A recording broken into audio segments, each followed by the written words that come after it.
Hey, what's up, guys? Back with another commentary for Shogun 2. First of all, sorry for not making any videos for a very long time. Part of the reason is just I've been very busy because of school and all the final exams and such.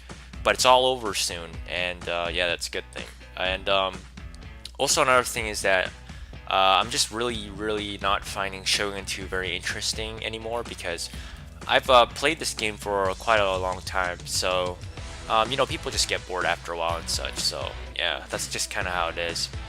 Okay. Anyways, let me roll this replay. So this is kind of like my real legit first game comeback from like after not playing Shogun 2 for like 2 months or something. So my skills were quite off, but I still felt pretty good when I played this game. This map is Caldera. And over here we have farmhouse, the workshop, and the archery dojo. So the only thing that's really worthful is the archery dojo, and perhaps this for more armor. And let's take a look at my army. So over here I have 2 spear levies, 2 shogutais, 2 chevron, and the other was also 2 chevrons, and regular imperial infantry. 2 chevron vermilion bird force, 1 chevron vermilion bird force, another 1 chevron vermilion bird force, and 5 chevron yariki, 4 chevron yariki, and another 4 chevron yariki. So this is my main bulk of the force, as we know that there's an archery dojo over there. And this is a spear levy I have. Another detachment here because I do have more troops than him because I sought out for numbers rather than elites. So I got a spear levy, 1 chevron shogutai, and a regular blackbeard infantry. So I'm going to try to capture this and that and go around him. Now, what I did not realize, let me just take a look at his army first. Okay, so he's got a pretty scary looking army. The kind of standard army you see from a lot of Shogun Fall of the Samurai players. So there's your 9 chevron imperial infantry, very scary. And another 9 chevron imperial infantry, another 9 chevron imperial infantry. So his troops are the elite of the elite. And he's got a regular imperial infantry, another regular imperial, and another regular imperial. And here's a spear levy. And he also has 3 Yari calves hidden in the woods. And his general's over here.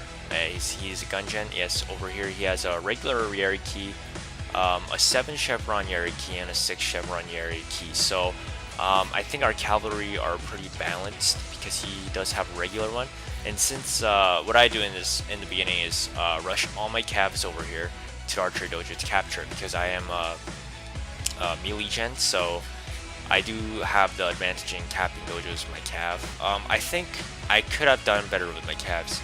Grouping up like this in this kind of map is a really bad idea, especially he has like 3 9 chevron imperial infantry. I'll just cut and mow down my cavalry very fast. So what I think I should have done was bring one of the calves and just round them up and cap these 2 really fast. So in that way I did not have to send 3 troops, especially not having the shogutai makes a really big difference. It hurts my army, as shogutais are pretty much very important in a hybrid army like this. So I think I should have instead used 1 cav to capture both and bring those 3 over here. So he's gonna be starting to take some pot shots at me over here. I'm gonna quickly line up with troops and I'm gonna charge. By the way, guys, Caldera is actually a map that is kind of bad for melee. So since I've not played this game for a while, I kind of forgot how the things worked. So he can easily counter me here by having his cavalry up in the high ground. That's very smart, so I can't go on the top of the hill and try to get at him. And there it is. He is taking shots at my cav. I'm trying to take cover by the building, but his imperial infantry are way too tough. And here's also my Yarki getting initial blows at the start. This one's nearly shredded, but I do almost capture the archery dojo. And here I charge my infantry, and he's already starting to shoot at me because he has longer range. Let me just hit play while I bring my infantries around trying to capture them. So this kind of map, it was really my fault for bringing the wrong kind of army, because he can have like he has a triple layer over here. And look at him, my spear levy is already routed here. And my initial thought is, okay, I lost this. I can't win this battle. My cavalry is pretty tattered, so I'm trying to get my flank cavalry over here. But he has some really nice defense over there. And there's my Shogutai and Spear Levy just got shredded over there. And only my one Shogutai and a Spear Levy is here. And he's going to charge me down with his cavalry over here, try to stop my Shogutai. And over here also charges at my Vermilion Bird Force. And I send my tattered Yariki to hold off those two. While I send one of my Yariki over here to hit this Imperial Infantry. And I send my other Yariki to hit his general. So I did have more mobility here. And the Bodojo is slightly helping me, and also the good thing about these Vermilion Bird Force is that they have a really good morale, so they can just stand here. And I send my Vermilion Bird Force over here, and I'm firing at his cavalry, trying to hold him off. So even if his cavalry is very strong, it's very hard for him to break my lines. And my Yariki does get wiped out over here, but I do take out one of his Imperial Infantries. And here I did win the melee combat in the end, even though initially he had very, very good rounds. But my Vermilion Bird Force is able to hold off and trade blows. And his general does, I think his general does get wiped out, but he doesn't get killed. Oh, over here I didn't see this. He also had Imperial Guard Cavalry over here, which is 8 chevrons. So, yeah,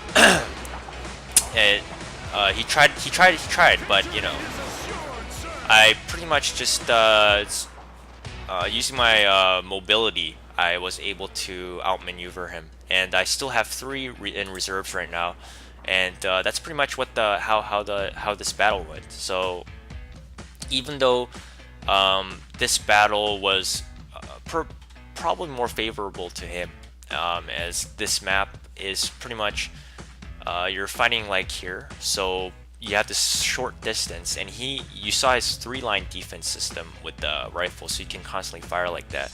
So his initial bursts were very good, but it's just that I think I had a higher mobility, I had better flanking maneuvers, and his 3 cavalry was just not enough to break my Spear Levy and Vermilion Bird Force. I was holding his 3 cavalry contingents over here.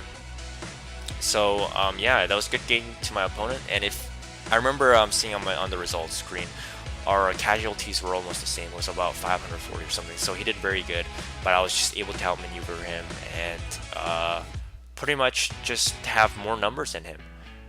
This type of army seems to be working really well. I've really never lost with this army yet, so I suggest you guys try some kind of hybrid build or something like that. Anyways, thanks for watching, guys, and I'll see you guys later.